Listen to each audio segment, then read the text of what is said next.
भाजपा प्रदेशाध्यक्ष एवं पूर्व मुख्यमंत्री वसुंधरा राजे सिंधिया ने कहा है कि मुख्यमंत्री गहलोत बार बार धमकियां ना दें। मैं डरने वाली नहीं हूं। लोकायुक्त से जांच करानी है तो कराए, डरेगा वो जो गलत करेगा।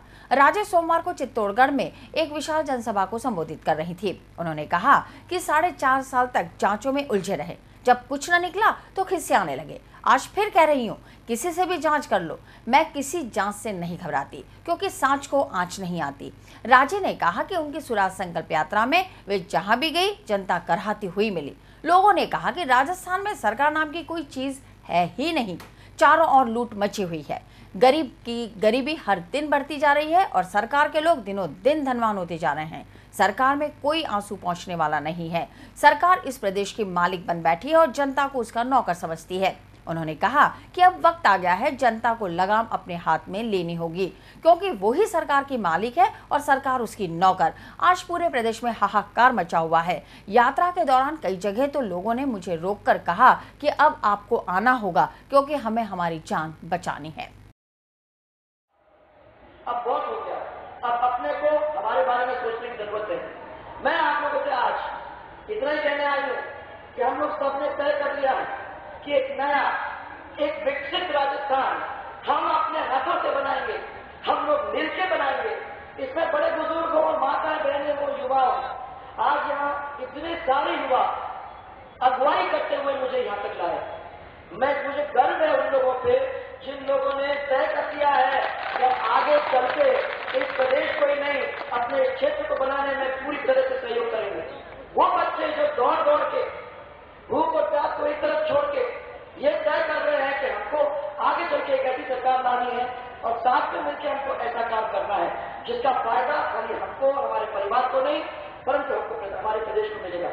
मुझे गर्व है उन पे और मुझे विश्वास है कि अगर उन्होंने भी ये सपना देखा है तो हम लोग मिलकर इस सपना को पूरा करेंगे। एक विकसित राजस्थान जिसमें हमारे बच्चे पढ़ेंगे लिखेंगे और उनको नौकरियां मिलेंगी। एक विकसित राजस्थान जिसके अंदर हमारा किसान आज दुखी नहीं होगा, आत्महत्या के कगार पर नहीं बैठेगा।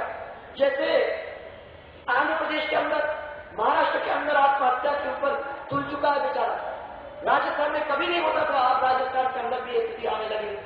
उसको पानी मिले सही टाइम पे, उसको बिजली मिले सही टाइम पे, उसको खाद मिले सही टाइम पे और उसको बीज मिले सही और उसको दाम मिले सही, ताकि उस राजस्थान का गुजारा और अपने खुद का गुजारा कर सके।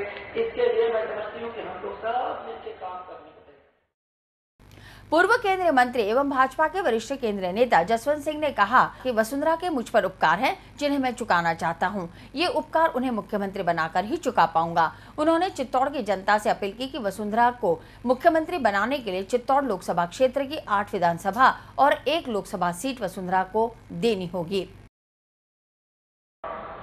यहाँ वायदा करिए, चित्तौड़ में जो अभी परिस्थिति बनी है, सांसद भी आपका होता था, 8 प्रतिनिधि जो विधानसभा के 8 के 8 भी भारतीय जनता पार्टी के होते थे।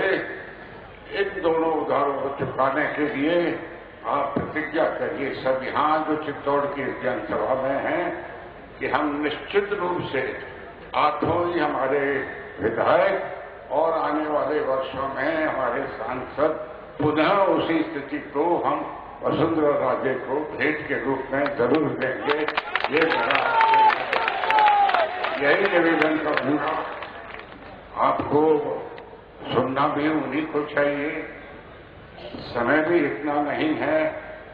ये मैं आपको बता देता हूं कि यदि चित्तौड़ ये परिवर्तन लाएगा तो आज जो देश के हालात बन गए हैं, सरकार से महंगाई, अराजकता, अनिश्चितता और जहां तक अंतर्राष्ट्रीय स्थिति हो, आंतरिक स्थिति हो, सरकार का इकबाल बढ़ गया।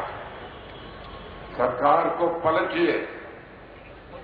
दिल्ली की सरकार को पलटना भी उतना ही जरूरी है जितना प्रदेश की सरकार को पलटना। ये रोटी नहीं पलटोगे, ये रोटी जल जाएगी और रोटी ही नहीं चलेगी, इस रोटी के साथ साथ तवा भी जल जाएगा। नहीं पलटोगे तो इस तवा के साथ साथ जो ये घर बनाया है हमने की मेहनत से, वो घर चल जाएगा। इस बात को याद रखिए, ज्यादा दिन नहीं है, ये परिवर्तन आपके हाथ में है। आप मेरा उधार चुकाने के लिए इस परिवर्तन को अवश्य लाएं, ये विश्वास दिलाते हुए और प्रतिज्ञा करें वसुंधरा राजे से कि हम आपको निश्चित रूप से इस साल जो चुनाव होने वाले हैं उसमें पुनः मुख्यमंत्री बना करते रहेंगे।